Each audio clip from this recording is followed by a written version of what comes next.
On page 228, we find problem number 30. In problem number 30, we're asked to find the absolute max and minimum values and where they occur, and then to label them on the graph. The function we're asked to think about here is g of x equals minus square root of 5 minus x squared on the interval from minus square root of 5 to 0. Well, I have a continuous function over a finite closed interval. The extreme value theorem tells me I will find both an absolute minimum and absolute maximum. I need to check both endpoints and any critical points. So let's start by taking a derivative. I'm going to start by rewriting that square root as an exponent. And then I can use the power rule and the chain rule to take the derivative.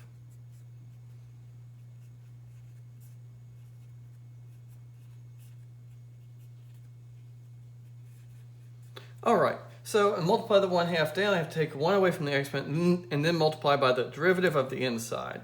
If I'm minus 1/2 times a minus 2x, and I can rewrite this as x over the square root of 5 minus x squared.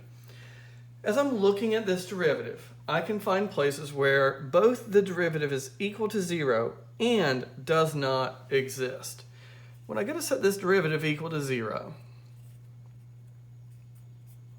what I realize is that to set a fraction equal to 0 means its top is equal to 0. That tells me that happens when x is equal to 0. So that looks like a critical point, but I realize it's actually one of my endpoints, and critical points belong on the interior, and I was always going to check x equals 0 anyway.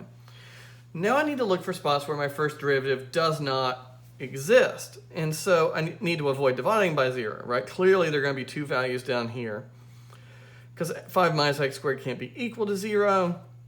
So add x squared to both sides and take a square root. And I realize that this fraction's undefined when x is either plus or minus square root of 5. So those look like critical points. But then I realize that minus root 5 is on my endpoint and positive root 5 is too far away. It's not on the inside. So I had 3 potential critical points, and none of them are actually critical points in this example because none of them lie on the inside, on the interior of that interval. So when I think about it, there are only 2 places to check in this function for absolute extreme values at the endpoints.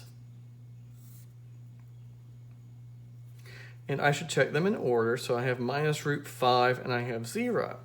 Plugging a minus root 5 in there, I square it and I get 5. 5 minus 5 is 0. When I plug a 0 in, I get minus root 5. There's my lowest number and there's my highest number. The absolute maximum is minus root 5. It happens at x equals 0. The absolute minimum is 0, and it occurs at minus root 5. All right, well, I need to write that down, but I also am supposed to graph this function. So I have y equals